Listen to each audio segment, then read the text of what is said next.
একমাত্র আমার মা ছাড়া কেউ আমাকে কোনো জায়গা থেকে আমাকে সাপোর্ট করে নাই।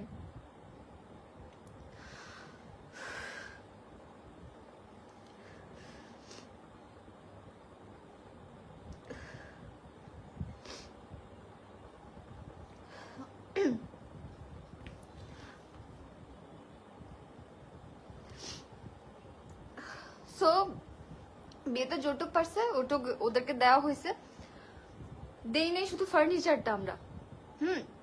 এখান থেকে সমস্যাটা মেনলি শুরু হয় যে তাদেরকে আমরা ফার্নিচার দেই নেই, আর তাদের ঘরে কিছু নাইও,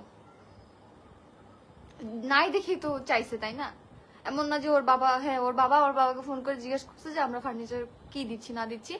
তো আমাদের বিয়ের আগে ফদ্দ নামা হয়েছিল, ওইখানে ফার্নিচার নিয়ে কোনো কথা হয় নাই, কারণ নেওয়াজকে আমার আব্বু আগে থেকেই বলছে আমরা চিটাগনিয়ান না খাস, সো আমরা তোমাদের ডিমান্ড কোনো কিছু পূরণ করতে পারবো না। আমার অতটুকু সামর্থ্য নাই যে আমি তোমরা চিটাগংদের অনেক ডিমান্ড থাকে ওইগুলো পূরণ করার মতো সামর্থ্য আমাদের মধ্যে নাই।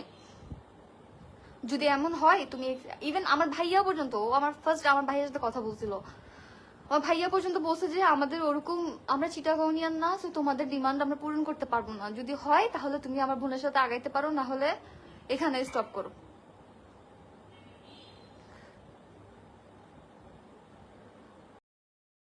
কিন্তু ও তখন বলছে যে না আমার পেপারস, ফার্স্টে এটা হচ্ছে মামলার রিকোয়েস্টের পেপারস, তারপরে হচ্ছে যে এটা হচ্ছে মেইন মামলার কপি। বেশি কিছু দেখাবার জাস্ট এখানে আমার সাইন আছে আর আমার অ্যাডভোকেটের ডিটেলস আছে।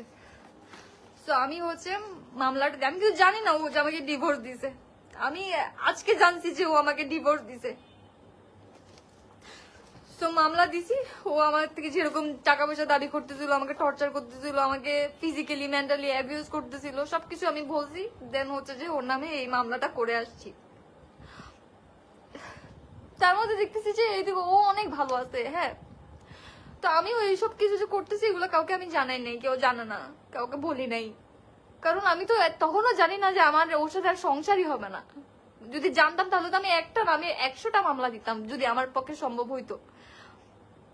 কারণ